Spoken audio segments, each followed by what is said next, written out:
welcome to At The Computer. We got our special guest here, Rodrigo from the Channel 6 Morning News Crew. Rod, will you let Matthew Bruce know that today we're going to be playing Metal Slug 3?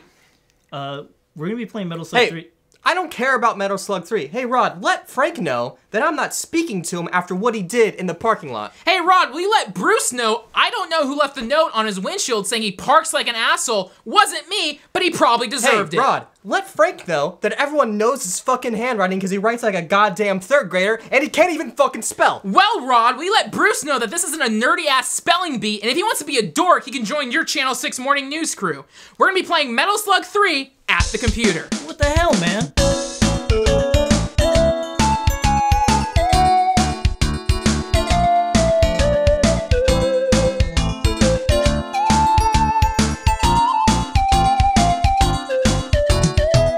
Welcome to Metal Slug 3 at the computer. It's a NeoGeo game, so you know it's gonna be good. Let's get right into it. Alright, who we going? I'm going with Aerie. Aerie's a cutie. Mission 1. So, this is Metal Slug 3. These are all great games. Oh, dude, look, Rod already knows the cheats. What the fuck's going on here? I love this game, so I know everything about it. So, Metal Slug 1 has a pretty normal, like, military... Is there some cheat down here? Yeah. What the fuck? Oh, Jesus Christ! Whoa! This is a top fragger playthrough. Metal Slug 1 has a pretty straightforward military dude setting. Metal Slug 3 just starts and it's already ridiculous. So, Rod, what's your history with Metal Slug? So, Metal Slug 3 came around the time when I would always go to Mexico with my parents. And this is like year 2000, so like you were 8 or 9, right? Yeah, I was like very young. Yeah. So they would take me to Mexico, and over there they had like an overabundance of like arcade games everywhere. Yep. And this is the one game that really stood out to me the most, because this is around the time I was getting into like action movies. Hell yeah. And this is like the perfect example of like an action movie game. Hell yeah, totally. Yeah, it's just, I mean, look at it. It's like an action everywhere. You're just running and gunning. So, I mean, did you find this in machines in Mexico? Because isn't that like a thing with Mexico? It's like, didn't they have a lot of NeoGeo cabinets? Because it was way cheaper to pay for the one, like, machine and then get the carts? Is that why it was so popular? Yeah, like, over there, I mean, you could find them, I mean, usually there's markets over there, like liquor stores. Yeah. So, I'm sorry. Laundromats, dude. I just keep getting everything. Yeah, every laundromat has a NeoGeo machine. Yeah, so over there, it would be, like, in people's homes. Like, you would find it, like, on the corners of streets and stuff. Hell it is yeah. really, you could find these anywhere. So there was always an overabundance of, like, again, Metal Slug, even like King of Fighters and stuff, and that's where I played most of my other games. Yeah. There's a secret up there too. My history with this, same thing. I would go to Russia as a kid to visit family there, and yeah, same thing. There was NeoGeos. There's an arcade on Arbat Street, which is like a really popular spot in Moscow. Oh my god. Oh, dude, I'm sorry. No worries. And there's a NeoGeo, and like that was, I don't think that was the first time I saw Metal Slug, but there was an arcade that had the Rockman, Mega Man like fighting game. Yeah, they have that. That too. and then it was Metal Slug, and I remember playing Metal Slug, and like the thing that always stands out with Metal Slug to me is like, no, Ballpark Pizza here had Metal Slug. The heavy machine gun, the like animation, just the machine guns like blowing people up. It was so like almost brutal and just like it was. There's so even going on now. There's so much going on and like you slow down. Like it was just it was so action packed. Where I was used to games like Street Fighter, just like Pac-Man or just other arcade games are just kind of mellow, and then you get this, which is like so insane and non-stop. This stands out like they're just straight up like an action game. You're just running and gunning, and there's so many things going on screen. You have explosions, you have, again, like the beautiful sprites. This game has the most amazing sprites I've ever seen in a video game. Yeah. It stands up there. Like, even with, like, PlayStation 4 games, like, amazing, beautiful graphics of the time, nothing will ever compare to this game. Well, yeah, because even at this time, is like, that's when arcade, like, Sega was having their 3D polygonal games, and the graphics look good. Oh my god, why isn't my start button working? Real quick, why are you fat? Because I ate a lot of fish. Oh. My start button ain't working. Pause real fast. Go ahead. What is this shit, Frank? Alright, I put some more quarters in, now I'm back in the game. Yeah, I mean, okay, look, this is already, we're like 5 minutes into the game, and already there's a giant enemy crab. Am I right? Am I right, guys? Oh, Jesus. So at the time, like, there was, like, polygonal Sega stuff, there was early PlayStation stuff, but yeah, NeoGeo stuff, the geniuses and wizards at SNK, everything just popped, and, like, going on the early message boards in the 2000s, you would see, like, forum posts where everyone would include these NeoGeo gifs. Like, they looked incredible. Yeah. And playing today, it still holds up. So didn't you get, like, really good at this game? Didn't you 1cc this game before? Yeah, so with this game, again, since I played it in Mexico a lot, I usually wouldn't hang out with my family, so I would just stay in the arcades. Hell yeah. And I got so good at this game. It went to the point where, I mean, not right now, but yeah. It got to the point where I found out there was a theater by our house, like over here in Commerce, and they had this dedicated building to just arcade games. Oh, nice. And my parents would always take me, you know, like because I would always want to go to places, but I always wanted to go to the arcade. So when they would go see a movie, I would stay in the arcade and just play Metal Slug and play and play. And it wasn't until later that I was so addicted to this game that I managed to beat Metal Slug 1, 2, X, and 3 without dying. Holy shit. And I'm still still kind of able to do it now, but yeah. I just have to be really focused. I mean, that's something like when I mean, Bruce, you're someone who like platinum game stuff too, but it's like I just don't have the patience for that anymore. But like sometimes I'll go on YouTube and I'll look up like 1cc clears of stuff, and I can't believe like the memorization and dedication to that stuff. Like it's insane, especially because like arcade games are intentionally designed to drain your quarters. So you get into a boss, you're putting in like dollars to beat that. Yeah. But then there's people who memorize the patterns, and even like with bullet hell games, it's like I can't believe that stuff. Yeah, bullet hell is that's more different, yeah. I would say. But yeah, in this one, you just have to be aware of everything else that's going on the screen. And it even goes to like, yeah, like if you duck and you shoot faster, you know, that you're able to, there's like little shortcuts, you know, that you figure out while playing this game. Yeah, also one thing, I think it was it Metal Slug 2 that first introduced, like, the mummy level? So, like, Metal Slug 1's pretty straight. It's still funny and cool. Yeah. But then with Metal Slug 2 and 3, they introduced these, like, zombie levels where you can turn into a zombie and, like, you puke blood. Like, I thought that was, like, so insane and creative that you could do that.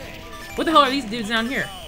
Oh, those are just, like, if they get hit by the zombies attack, then they turn into zombies. Oh, the, like, businessmen? Yeah. Okay. Oh, well, businessman was, like, a special, like, prisoner of war that you okay, yeah. Yeah, damn. I'm more familiar with, like, Metal Slug 1 and 2. I haven't played 3 that much, but it's, like, already this fucking Cloud.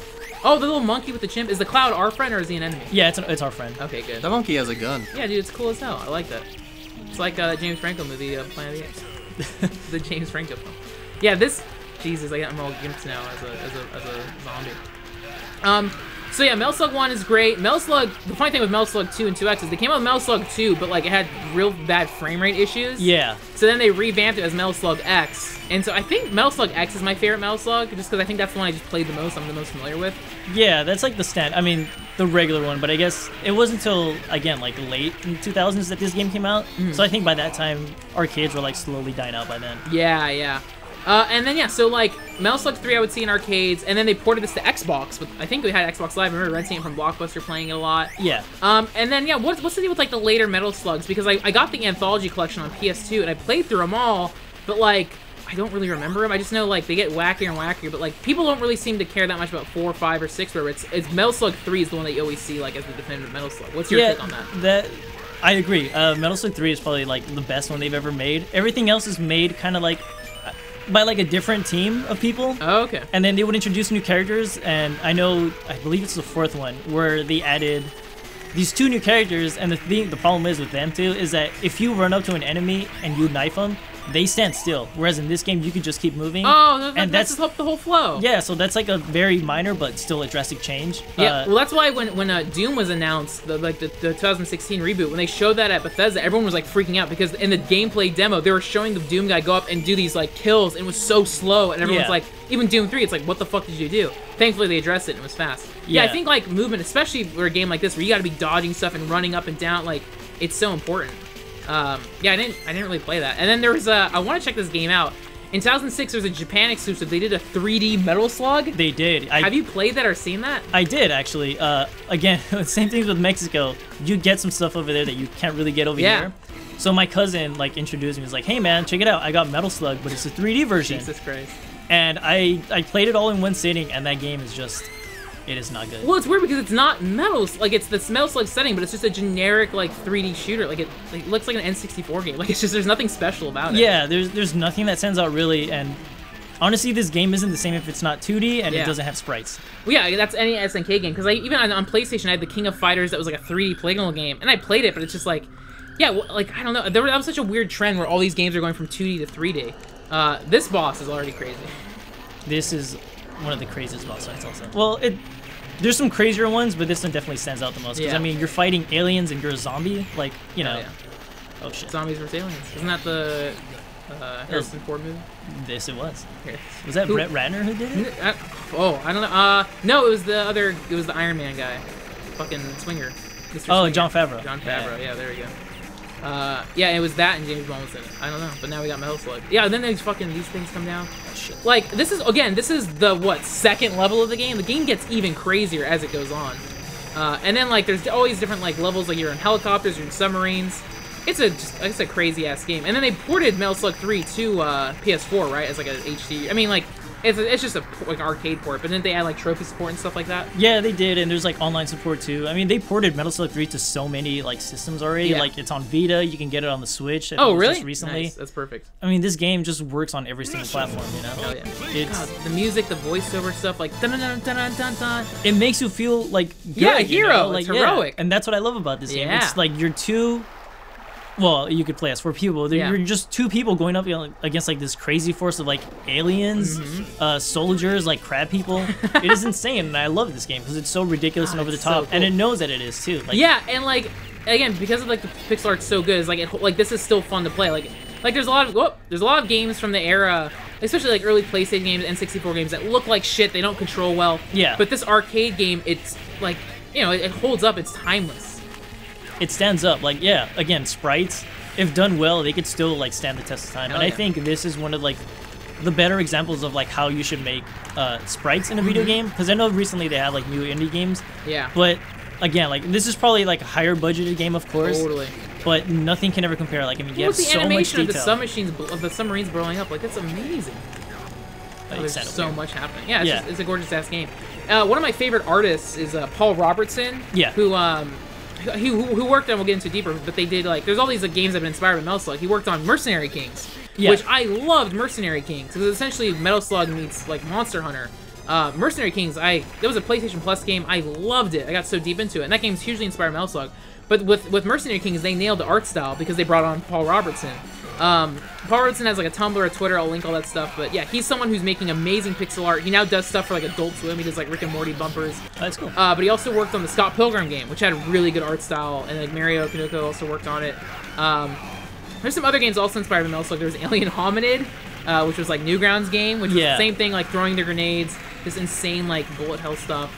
And yeah, I've never, I mean, I guess I play these games at arcade. I'd pay maybe like $1 into them, get to the first stage, and then once they got too hard, I would like kind of stop draining my quarters just because it was like too intense and I didn't like dying as much. Yeah. But then when you play these games on free play or at home, it's just like, all right, it's just like, even though I'm not playing it as a, like, look at this, you're in an ostrich now. Even though I'm not playing it as like a skill base, the way it's intended, how did I fuck that up already? know. It's like Yoshi just banning him. It's still fun just grinding through and just experiencing it. It's also funny that this game still gets slowed down. Yeah, I mean, this is again like old hardware. You know, I wish they would like find a way to like improve the frame rate on this game. But then it also has that charm of just like there's so much shit going on. Well, that's what it was like playing Mega Man X on Super Nintendo. When there's like the minecart level, the armored armadillos level. When you're going through the like minecart and everything is speeding by so fast, it starts getting slow motion. And as a kid, I didn't realize that was because of frame rate issues. I thought, whoa, it's slow motion. Yeah. So like that, there's this kind of charming effect in old games where so much is happening, it would look like slow motion. Now, older, you immediately notice it. Yeah, and now everyone gets mad when the game slows down. But if you're a big fan of the slow motion mode, then get like an Xbox One, and then you can experience all your games like that. I want to see Metal Slug in 4K. An HD remaster of hell yeah. Metal Slug would be the most amazing. But that's thing. also the trick of like porting like pixel games. Is like I don't like when ports come out and they improve and they like add this like smudge over it to gloss it. Like Yeah, no, the pixels are great. Keep those imperfections. Yeah, it's an awful filter. I still don't know why people use it and why they bother with like ugly, making it. yeah. There's no reason for it. And when emulators have all these like dumbass like filters and stuff, like I don't know, it's just gross. I like seeing the pixel art. I've never played this game. This game's crazy looking. Have you never played Metal Slug? Are you serious? I played Metal Slug 1 like once. No, What this the fuck, Bruce? Yeah, this game is like, They're amazing. I mean, just look at this game. You're fighting a giant robot. You're going crazy with like all these weapons and stuff. This game is insane, and I love it for it. Like, See, yeah, Bruce said he wasn't going to talk to me, but the game was so good that it made him come out. He had to admit that this was a good ass looking game. How much is this game on Vita? It's on PS4 too, but It's it's probably pretty better Vita. Yeah, this game is worth playing. Like it's worth just playing through. It's always fun. The one thing that sucks with Vita games when they have all these ports is like you can't do 2 players. Hey, I'm a lone wolf. Oh, okay, one wolf top frag. Yeah, get this game and see if you can get some achievements. I remember playing this on Xbox and like I think I had limited lives. I don't know, long ass time. yeah, you can also like save the game too if you want, but I tried not to save the game. Save scrubbing. Did you switch characters? I did. Oh well. I died unfortunately. Okay. Yeah, Metal Slug X I really like because just the soundtrack. Like, God, all these games have really good soundtracks. There's another game inspired by Metal Slug. Did you ever play Hardcore Uprising? It's a Konami game. Yeah, I did. Yeah. Was that good? Because that game is made by Arc System Works. That's a game we want to play on our show. Like the animation's great. It's like an anime Metal Slug. But yeah, how's that game? It's basically, well, I mean, it's like the anime Contra, which is really weird. But yeah, go ahead, you take it. Again, it's like all these games try to be like Metal Slug, but nothing can really compare. Like, I guess you could stand out by like having a certain art style or something. Yeah. But in terms of like how good a game feels, in terms of the secrets and everything, like nothing. Just getting the different like weapons and stuff, like God. And also like there's like it also has like a very Indiana Jones feel too. Like, it does, yeah. Like especially this level, which is like, yeah, it's just it's so goddamn cool. Like it ramps up, whereas everything else you're just like, yeah, you're gonna fight the robot army. Okay, cool. In this one, you're fighting again. Aliens, crab people, there's like crazy plants that come to life in this game. Yeah, the furthest I ever got in this game as a kid was in this Russian pizza shop. And I just remember like getting deeper and deeper in this game, just thinking like, holy shit, this is insane. Yeah, it just builds up over time. You're going on a world-charting adventure with like the female team. And like, just like Indiana Jones, is like, they'll be like, that is like Indiana Jones, because it's got like mythology, like there's alien stuff, like similar to like the Ark, like there'll be people who start melting, like, the game would get really gory, like you knife them and they just like melt. Yeah. Like it's awesome. I also like seeing like the hostages and soldiers, they start quivering and quaking. Like so much life is in these games. Like, it's so goddamn cool. But instead now you get stuff like Call of Duty. It's just like, all right, whatever. Like games don't have that charm. Like I don't want a 3D Metal Slug, but I want games to still have like either that Sega charm or that NeoGeo charm. Like there's just so much life to this. I love it. Yeah, like everything else just feels like so bland. I mean, again, look at how much action we're seeing on screen. Yeah. Compared to something like Call of Duty, where it's just like, hey, take 20 minutes in the tutorial. Also, look at the animation effect. You got the poppies blowing or whatever, and then you got this like the heat rays in the back. Like that's just so goddamn cool. Yeah, this game is sprite heaven for me. Like again, nothing else compares to this. Maybe King of Fighters 13, I believe it was 13 on the PS3. Yeah, that one looks beautiful, awesome. But they use like computers, you know, to like overdraw. That's also why I don't really like modern anime, because everything's so CGI assisted. Yeah. Well, see, now you're getting to more aliens. This is crazy. What are there any other like random ass secrets in this game, or is it just like where secret points are? Yeah, I mean, you could usually find that stuff again, but like there's these items that open up, like there's hatches, there's many different locations you can go to. Like I just turned into a plant. What the fuck? What's happening? I've never seen that. You can by the way you can find these secrets, you can usually tell by like something looks off in this level, you know, like you see like little lights or something. So you shoot at the lights. Honestly, I found most of these secrets by playing with my friend, who's like an expert on this game, and he's the one who taught me, like, hey man, here's how you beat this game. Yeah. I don't think I've ever been to this part. Is this a secret, or is this like an alternate path? Yeah, well, again, like this game has many different like alternate paths you can take. I've never seen this. This is all brand new to me. We're gonna fight some slugs in here and return to these crab creatures. Right, because you're fighting like World War II soldiers, and like, so what does these cranks do? Yeah, you could just go up to them and start pressing the fire button. Hell yeah! What happens when you crank them up? Well, we got a prisoner. Oh, hell yeah, dude. So you get, I mean, I know the prisoners give you, oh, that's awesome. Jesus Christ. I know the prisoners give you weapons and stuff. Do you get like a bonus for collecting them all? Do you get like an extra 1-up if you have enough points? How's that stuff work? You do, oh my god. Well, not 1-up, but you do get like, well, higher points. This game is all about getting higher points. Rescuing the prisoners of war gives you more points at the end, but the thing is, you cannot die. Okay. And if you die, you lose all the prisoners that you captured. Oh, that sucks ass. Jesus. But I mean, that's what makes this game great. Like you can just boost your whole score and like just beat everybody on this high score list by just saving prisoners and not dying. And it's so funny. This game was so fast and frantic, and now it's this kind of quiet moment of like going through killing the slugs. And it's such a different tone. Well, also like the attract mode, you'd see all this crazy shit, and it starts. Oh, what's going on here? And that's what makes you want to like get further into the game. Like when I saw it, I was like, I didn't know you can go into this level. How do you get there? Like how do you find all these secrets?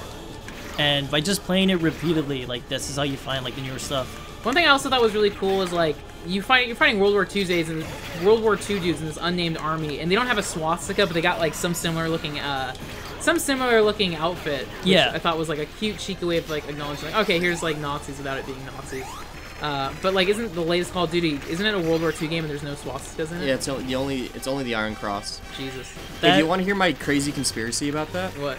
So Wolfenstein has so many like swastikas in it, and they don't shy away from it. No, that's part of it. And like, they've come out and said like, hey, like Wolfenstein's always been super anti-Nazi stuff like that, and like.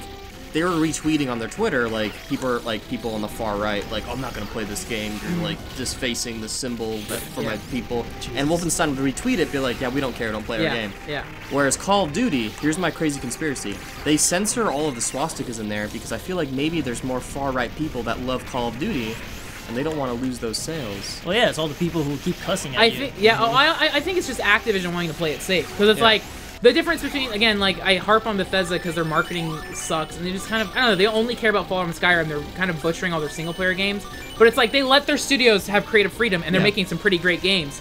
So it's like, whereas Activision is the most safest fucking, it's like, oh, you know, like everything just gets blander and blander, like I don't, you know. So I think it's just like, oh, let's not keep it controversial, but I think the reason is a lot of kids play Call of Duty. Like, a lot of kids play Call of Duty. Yeah, but then there's a Holocaust scene where you're looking at burned bodies and stuff like that. It's just like... No, it's history lesson. I think it's just so misguided. If they're gonna make a history lesson, they should at least include the symbols, you know? Like, they tout how realistic they're trying to make that game, and then they have Nazi zombies, and then they have loot boxes dropping from the sky. Oh, yeah, that's tight. Like, yeah, they should have loot boxes in Metal Slug. That's what, dude, the hostages are basically loot boxes, except you gotta pay a quarter, you know, to get advancing. So, you know, who's the enemy here?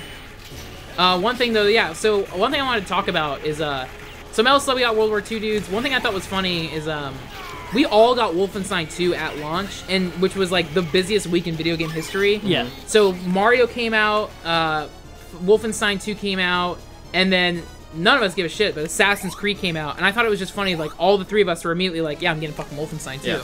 Like, we're recording this a little bit earlier in November, but it's like, yeah, I still haven't bought Mario.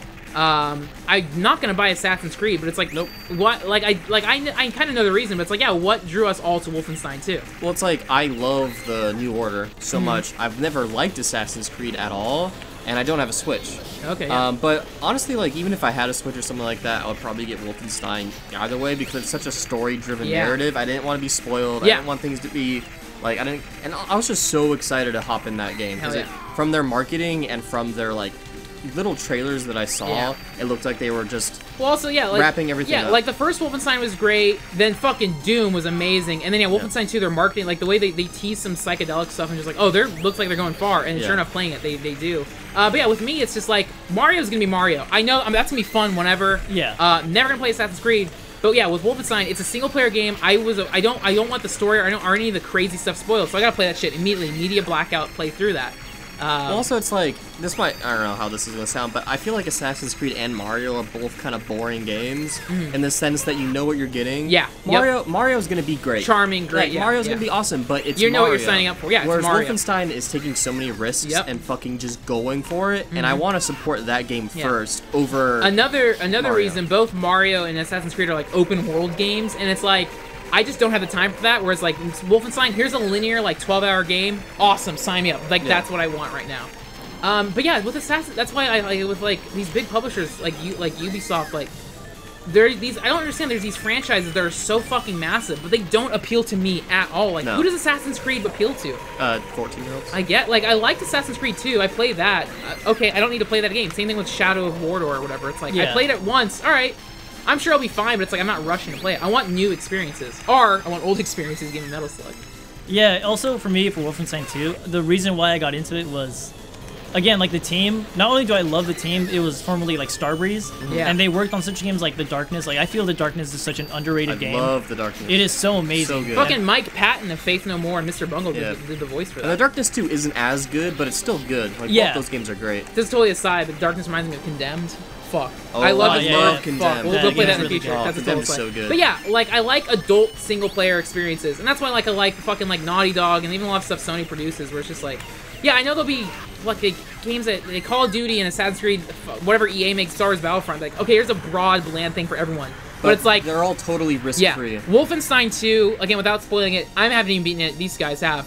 Wolfenstein 2, fuck. Like, I'm only like 4 or 5 hours into it. I've gotten past like a crazy scene, but it's like, even the opening big section of the game, you see something brutal happens, and the way the shot is composed, and it builds up this villain, it puts you down, it gives you these insane odds. It's like, holy fuck, they're nailing it. The game goes for it. And what's amazing about Wolfenstein 2, same thing with Doom, is it's so ridiculous, but it's grounded as hell. Yeah. You got these insane situations, but it's grounded. Like, it's like, the total opposite is like Borderlands, where everything's a fucking fart joke. It's like, oh, here's the epic AIDS gun, or, you know, like, it's like, basically, whereas like Wolfenstein 2 is like, hey, this world is fucked. The kind of themes that Wolfenstein 2 tries to address are really fucking dark. Yeah. And are really... Oh, yeah. They're such a bummer, and so it straddles this perfect in line. Blazkowicz or whatever, just like with Max Payne, it's this real gristle noir. Like, it straddles this line, because if it was totally serious, that game would just be a bummer. Yeah. Like, it would still be kind of good, but it would just be really sad and a bummer. That's and why... so it, like, has these, like, bits of humor and hilarity just to, like, hey...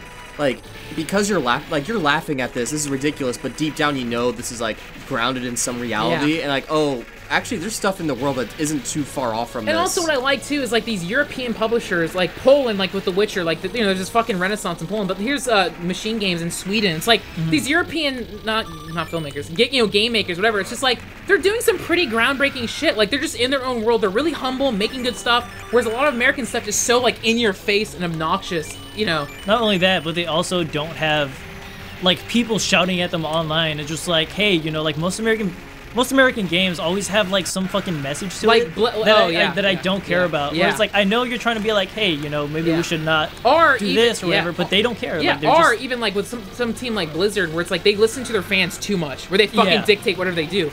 You know, like, Machine Games, no one fucking cares about them. Yeah, they're gonna do whatever they want.